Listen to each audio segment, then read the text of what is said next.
नमस्कार जय जगन्नाथ। आज भिडियो आपण मानक स्वागत करुच्ची। आज आमे माने बाहरीचु ओडिशार एक प्रख्यात शिव मंदिर बाली कपिलेश्वर। मो सासुमा मानसिक करथिले 3-4 वर्ष पूर्वर। आज ठाकुरंकर डोरी लागिला। पाग भी बहुत भल अच्छी, वर्षा पकोची, जिबारे किसी प्रॉब्लम हबनी। देखा जाऊ आगो कौन होचे। एबे आमे पहुंची गलुनी पुरी बस स्टैंड पाखे। एठू पुरी जावाकू 6 किलोमीटर। तो पुरी मारिन ड्राइव रोड रु 30 किलोमीटर भितर को गले मंदिरटी अवस्थित। बाली कपिलेश्वर महादेवंकर महिमा विशेषतः मुझे जानी या कि जी भी एक्सीडेंट होते गोड़ हाथ भांगी कि फ्रैक्चर हो कि भी माने शरीर कौन अंग जदि खराब हो आपड़ से अंग ठाकुर को मानसिक करके बाली उड़े 7 थर जो भी था सेठू थी कि आप ठाकुर को स्मरण करके 7 थर बाली उड़े मानसिक करेंगे सेटा पूरण है आपड़ से जीवे जोटा कि माने सेठी आप बहुत पाइबे टिकी थीब सब हाथ गोड़ आंठू पापुली पाद सब टिकी गोटे डालारे बहुत भर्ती करके रखी था। मानसिक पूर्ण पर से पाखु किणिके जाकि ठाकुर पाखे चढ़ेबे भोग करेंगे मानसिक पूर्ण हम। आम भी किसी सेमती आमर किसी होता जोटा मानसिक पूरण है गोड़ भल है। मो हजबैंड गोड़ फ्रैक्चर होता गोड़ भल है। एबे आमे जाइचु से ही आमे बाहरीचु भुवनेश्वर मंदिर पहुँचा को पाखापाखि आमको 2 घंटा लगी। तो फाइनाली आमे आसिक पहुँची गलु। मंदिर एंट्री रे प्रथमे पड़िबा वृषभंकर मूर्ति तापर टिके भितर को गले मंदिरटी अच्छी। शीत दिन ये बहुत भीड़ हुए गोटे पिकनिक स्पॉट बहुत पर्यटक मैंने आसती बुलापी एठिकी। आमे खाली समय रे आसीचु से बेसी भीड़ नाही फांकारे आमे बुलिलु आ दर्शन भी आमर बहुत भलरे हैला। एठी अछंती पाताल फुटी महादेव जागर महाशिवरात्रि रे एठी बहुत धूमधाम रे पालन हुए।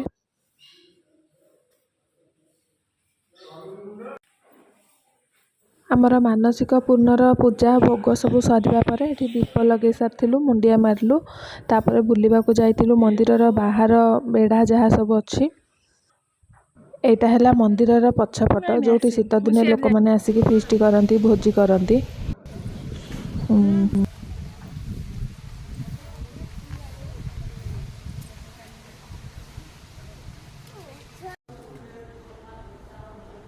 मंदिर बुली सारिबा परे मंदिर पछपटे गोटे बड़ तेंतुली गछ देखिथिलु जोटा गोटे देखिला परे आमको लागितला आमे सब छोट पिला हो जाइछु समस्त मिसिकी बहुत तेंतुली तोलिलु। एरा कोन जो तेंतुली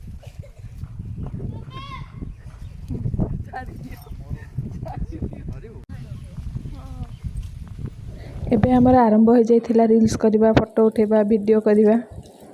दिन 3टा परे ही गलानी समस्त को बहुत जोरे भोक। आमे पहुंचीलु गोटे शुद्ध निरामिष होटल जोटी आमे खाइतिलु अरुआ अन्न खाइबा बहुत टेस्टी थिला आ भोक बेले तो आमको आहुरी बेसी भल लागितिला। आइटम रे किछि एमती थिला अरुआ डालमा साकर महुर आ गोटे बेसन पोटल मिसी गोटे मिक्स तरकारी कोबी छेंचड़ा आउरी एमती बहुत किछि आइटम थिला। एबे आमे पहुंची जाइथिलु पुरी पाखापाखि समुद्र पाखक जीवु संध्या भी हो गलानी ठाकुर दर्शन हो पारिबो कि नहीं जना नहीं। एटा होची गोल्डन बीच जो पुरी रे जो गोल्डन बीच अच्छे एटा होची सेठी पार्किंग पई एठी टिके बहुत सुविधा अच्छे से आमे एठी आसी जदि कोणार्क थीम रे फोटो उठियार अच्छे आ दूर सकाशे आपण माने न जाई पारथिले तो सेठी उठेई परिबे। आ फ्रंटटा बहुत सजा ହେଇଛି लागुची जेमती कोणार्कर किछिटा थीम सेठी रखी जंती। संध्या हो गलानी आ समुद्र देखुचंती केते वर्षा मेघुआ पाग समुद्र जुआर बहुत जोर आसुची। समुद्र रे गाधांतु न गाधांतु किंतु समुद्र पाखक आसिकी गोड़ धोईकी टिके पानी छिंची हेकी गले पुण्य मिले बोली मान्यता रही। आम मैंने समस्ते तो गोड़ धोईलु बड़ लोक मैंने पुओ जमा राजी हो नाला तार एटा सेकेंड टाइम बीच आसियार एक्सपीरियंस तार एटा सेकेंड टाइम से बहुत डरुला तो ननदर मोर जबरदस्ती ताकू गोड़ बुड़ौली। पुरी आसिलु किंतु जगन्नाथ दर्शन करिपारिलुनु बहुत लेट हो सारा तो गले भी आमको भी घर को फेरियार अच्छी वर्षा पाग बहुत सांगे छोट पिला अच्छी मन दुख जे जगन्नाथ दर्शन आम कर नेक्स्ट टाइम केबे आसीबो।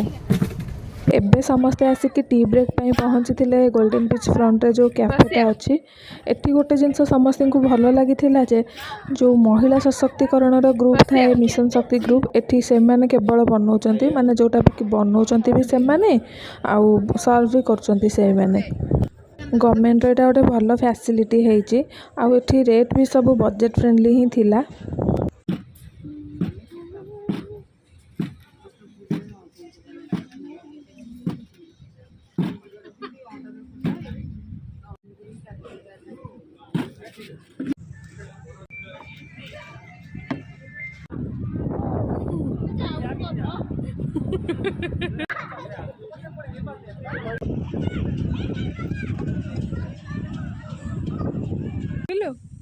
ମୋ ପୁଅ ପୁରା ହାଲିଆ ହେଇଗଲାଣି, ଦିନ ଯାକ ବୁଲି ବୁଲି ସେ ପୁରା ଶୋଇ ପଡ଼ିଥିଲା।